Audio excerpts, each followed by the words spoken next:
Tim, I brought you to this nice park here today to tell you something that's going to be hard for you to hear. There's another man in my life. Is it Greg? No, not Greg. Is it Kevin? No, it's not Kevin. Jeff?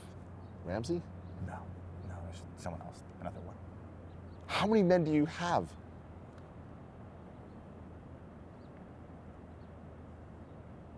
There's lots of guys.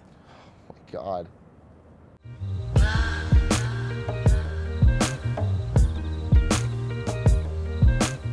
So Nick, Yes. today we got a question from Buster, Buster. 24-year-old. Great name. My girlfriend and I got in a huge fight and she kicked me out of the house.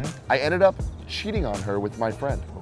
Did I do anything wrong? When is it okay to cheat on your girlfriend? Well, Buster, it's never okay to cheat on your girlfriend. And yeah, you did something And you wrong. did something That's wrong. not okay. There's Buster. only a few acceptable circumstances where you can get with someone else while you're dating someone. One, What are they, you're Nick? not exclusive. If you're just casually dating Polyamorous. someone, yeah, or if Oh, you're like, hey, we okay. just started dating, you're not boyfriend, girlfriend. Got yet. it. Yeah, Maybe yeah. she's seeing someone You're else, just dating. or you're Casually seeing someone else. dating, yeah. Casually dating, and then you have to have the conversation of like, hey, are we gonna just focus on each other right now, or are we gonna just play the field?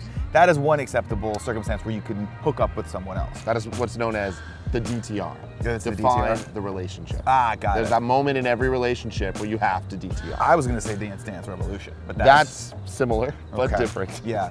The only other acceptable time I would say is if you're in a really progressive relationship where she doesn't really care or he doesn't really care if you hook up with other people, so long as you're committed to them from more of an emotional standpoint. That is very polyamorous That's more of a relationship. polyamorous relationship or an open relationship, as they say, which people do, and that's cool. And in my world, it's a beautiful, beautiful fantasy land called Hope. Then the third way, obviously, is like, little fun threesomes, orgies, whatnot. Yeah. If that's the type of thing that you and your partner are You're wife into. swapping maybe. Or you want to be cuckolded, right? Where you just want her to tie you up in the corner and then she brings in some 22-year-old stud and he's just fucking.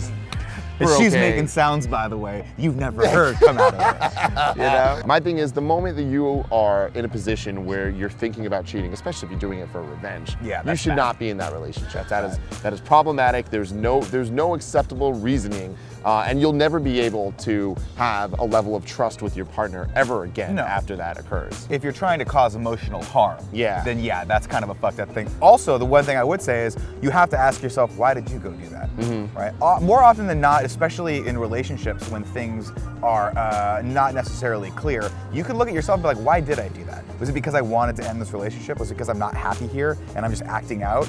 Or is it because I'm scared that she's doing something else? I don't know. But either way, that is a sign to me that you might need to take a hard look at the reality of your situation here and make some tough choices. It's interesting because I have a friend group that is pretty large, and from the extended group of that, there's two people I know that are in a relationship, and this happens all the time, where they'll get in a fight and then they'll go fuck someone else. And I feel like they just start one-upping each other, and like it turns into this thing where it's normal for them, it's part of their relationship and the way that they handle conflict to go out and fuck other people. And guess what? That makes everybody in our group look at them and be like, you guys, you're dysfunctional and you're not Probably listening not, to yeah. us, and it's bad. And it's like, it's affecting even the people around you. And I think that's something to keep in mind, because there is no way for you to go to someone else asking for advice and for them to be open and honest with you and be able to help you when you are making matters so much worse for yourself.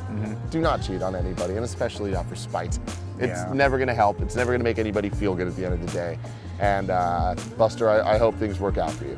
This has been Love and Sex Stuff. You can follow me on Twitter or Instagram at Tim Geddes, or Nick at Nick_Scarpino on Twitter or It's the bane of my Instagram. existence. Still funny to me. Still funny to me. It never terrible. won't be funny to me. Let us know in the comments below what questions you have for us beautiful men to answer about your beautiful love problems or sex problems, or just comments about liking sex and love. Until then, I love you. I love you too.